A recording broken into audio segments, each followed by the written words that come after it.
Hello, I'm Alison Heath, the longevity rescuer and the host of the EMF Summit. A lot of people are not really that familiar with EMF. So I'd like to give you a sort of a brief overview from a layman's point of view. I will be talking to a great many experts who have spent years and years and years researching the subject. But let me attempt to give you an idea as to what EMF is. EMF is an electromagnetic field. It's a whole spectrum. It's a broad spectrum. If we look at autism, for example, the broad spectrum of autism, you can have Asperger's syndrome, you can have people who are more autistic and less able to function. It's a good example because Dr. Klinghardt, who specializes in working with children that are autistic, has linked EMF radiation exposure to autism.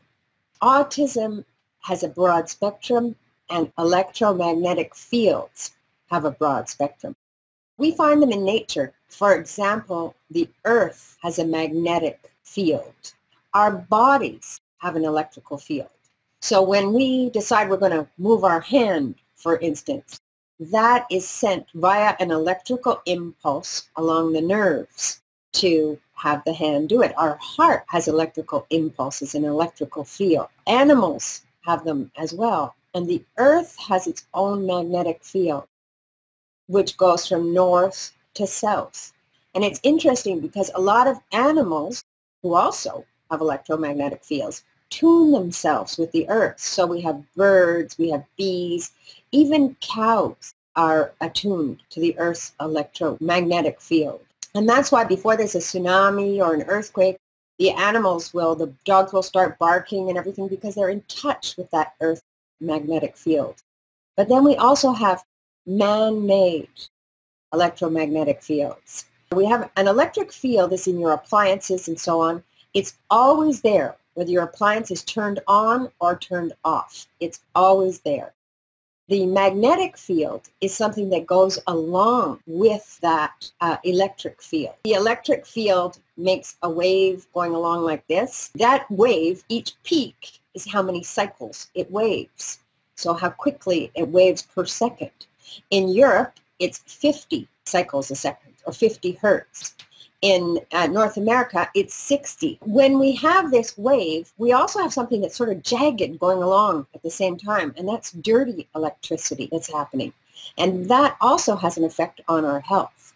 Every time that it's being used, the appliance is turned on, the electrical current is flowing, there is a magnetic field that's associated with that. So we call it electromagnetic fields.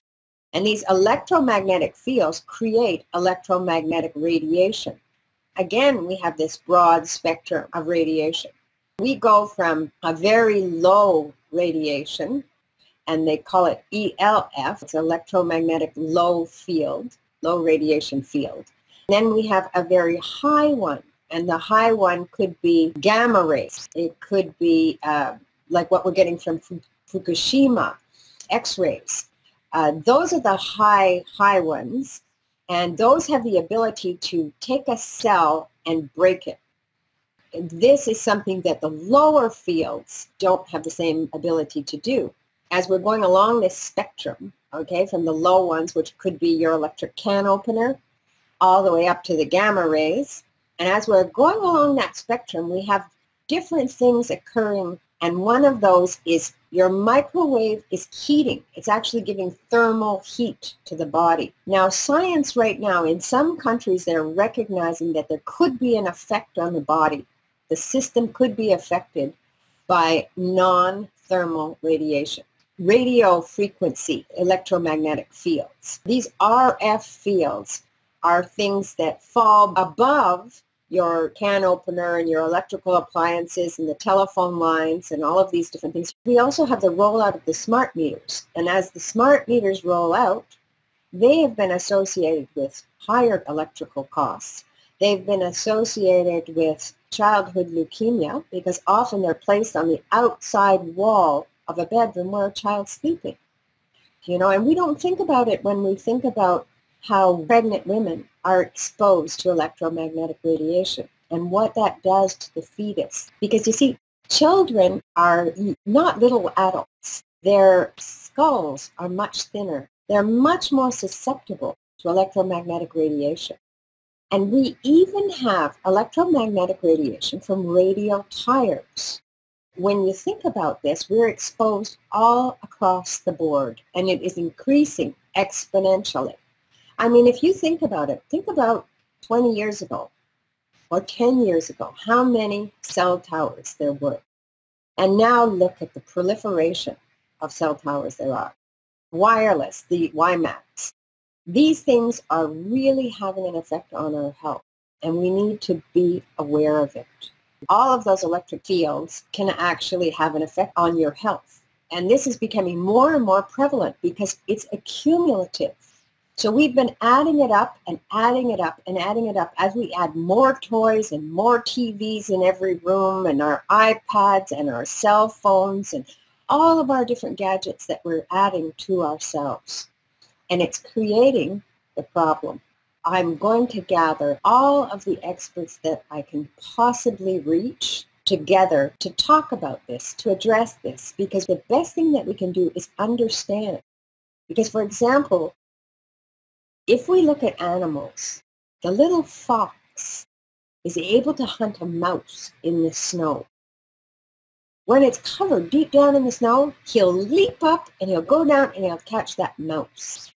And they did studies on this, and they found that what he's doing is he's following the Earth's magnetic forces. So he always goes north to south in his jump. And he's able to see the little disruption in that magnetic field of the Earth by the mouse's presence, how the mouse is disrupting that. And we need to understand the electrical field is interrupted by walls and trees and things like this.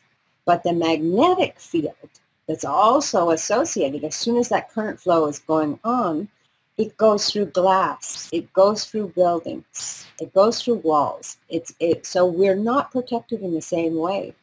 And it's really up to us to start understanding this more and start finding better ways to deal with our technology, ways that aren't going to harm our health. So I warmly invite you to join me on the EMF Summit. There's going to be some amazing experts, and you're going to learn a great deal. What you'll learn will allow you to help protect yourself, protect your children, protect your grandchildren, and make this a better earth for the animals, plants, and people.